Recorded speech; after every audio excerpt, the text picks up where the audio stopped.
जय भीम नमो बुद्धाय। दोस्तों, आज की कहानी एक ऐसी है, एक लड़के की है जिसकी माँ हर रोज़ अपने बेटे को खाना देती थी और कहती थी, ले बेटा खाना खा ले।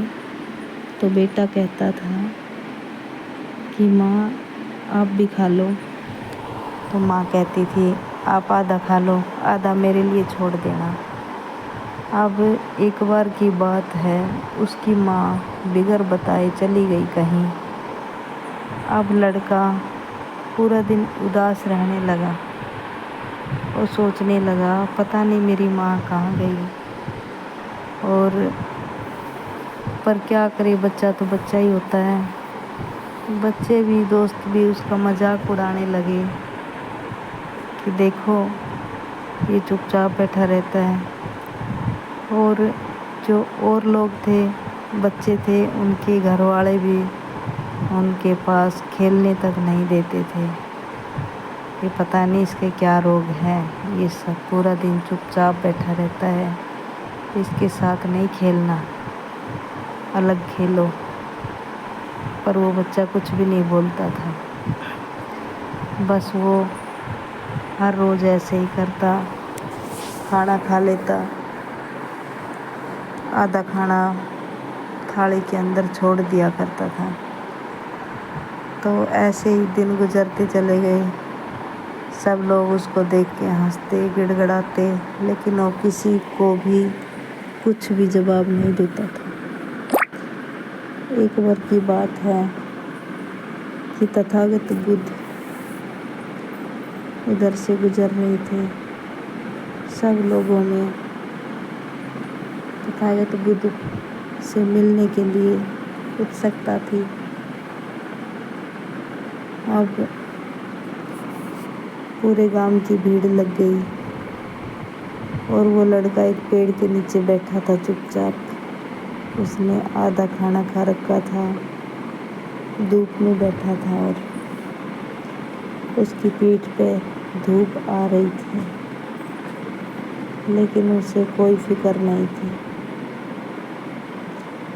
और सब लोग बुद्ध से मिलने का इंतज़ार कर रहे थे। तो बुद्ध ने देखा कि एक लड़का है और बिल्कुल शांत बैठा है, क्यों ना मैं इसी से मिलूं। पहले बुद्ध उस लड़के के पास गए और उसकी तरफ देखने लगे। लड़का बिल्कुल शांत स्वभाव से बैठा था, किसी को कुछ भी नहीं बोल रहा था। बुद्ध भी उसके पास जाके बैठ गया चुपचाप, लेकिन बुद्ध ने ध्यान साधना से पता लगाया कि ये बच्चा उदास क्यों बैठा है। तो बुद्ध को पता लग गया कि ये आधा भोजन किसी के इंतज़ार में, किसी के आने के लिए छोड़ता है। अब जब बुद्ध की आँख खुली, बुद्ध ने देखा, फिर उससे कहने लगा, बेटा आप बिल्कुल उदास क्यों रहते हो, क्या बात है, मुझे बताइए। वो लड़का उससे पहले कभी किसी से बात नहीं की थी, लेकिन उसने बुद्ध के प्रश्न का उत्तर दिया। कहने लगा कि मैं आधा खाना अपनी माँ के लिए रखता हूँ। मेरी माँ पता नहीं कहाँ चली गई बिगर बताए। मैं उसका हर रोज़ इंतज़ार करता हूँ,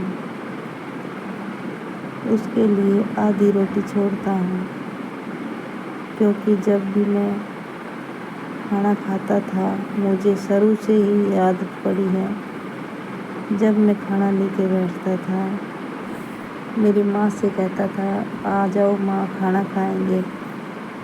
माँ कहती थी, आधा तू खा ले, आधा मेरे लिए छोड़ देना। और मुझे वही आदत पड़ी है। اب میں چاہے مجھے کتنی بھی بھوک ہو،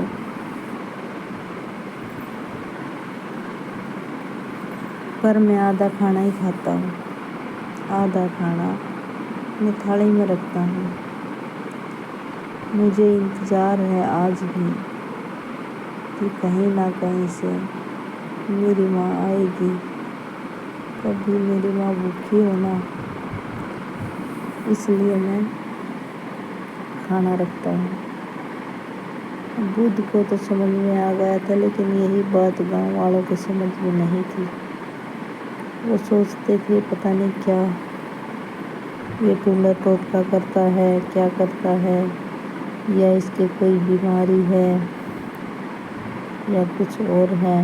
من ہی من بہت زیادہ بھرم پالے ہوئے تھے وہ۔ تو بدھ کے سمجھانے پہ وہ لڑکا بھی سمجھ گیا اور وہ گاؤں والے بھی سمجھ گئے۔ گاؤں والوں کو سمجھ میں آ گیا کہ ہاں، بدھ بالکل صحیح کہہ رہے ہیں۔ ہم ہر روز اس لڑکے کو تانا دیتے تھے، اس کو پریشان کرتے تھے، نکلتے وقت اس سے کچھ نہ کچھ غلط بول کے نکلتے تھے، لیکن ہم غلط تھے۔ کسی کا بھی اپمان نہیں کرنا چاہیے اور کسی کو بھی نیچا نہیں دکھانا چاہیے۔ بدھ نے کہا جو یہ باتیں جان لے گا کہ میرے وچاروں سے کسی کو تکلیف ہوتی ہے، وہ یہ غلطیاں کبھی نہیں کرے گا۔ اب آپ بتائیے، کیا بدھ نے اس کی بات کو سمجھا؟ پھر گاؤں والوں نے کیوں نہیں سمجھا اس کی بات کو؟ اگر گاؤں والے سمجھدار تھے تو اس کے ساتھ ایسا کیوں کرتے تھے؟ کوئی ایک تو بات ہے جو آپ کو اور ہمیں نہیں پتہ ہے، لیکن آج کل کتابیں ہیں تو تصویر ہیں تو سب جاگرک بھی ہونے لگے ہیں، سیانے بھی ہیں۔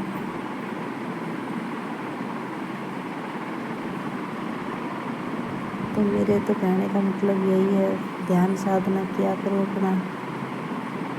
اور ایک جیوتیبا پھولے، ساوتری بائی پھولے ایک مووی آئی ہے اور وہ بہت ہی اچھی ہے، کیونکہ جو اپنے من میں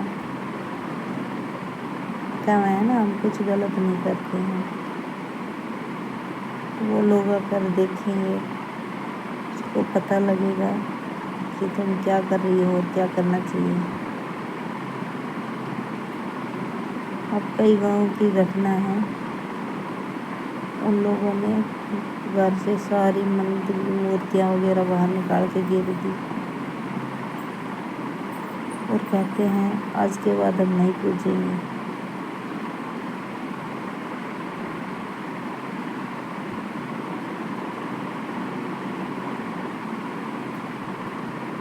تم لوگ سوچتے ہو کہ یہ سب ایسے ہی ہیں، سب ان پڑھ ہیں، گنوار ہیں، لیکن آج کا ٹائم ایسا ہے بھائی، سب جاگرک ہو گئے ہیں، سبھی کو پتہ ہے، سب اپنے اپنے وچار رکھتے ہیں۔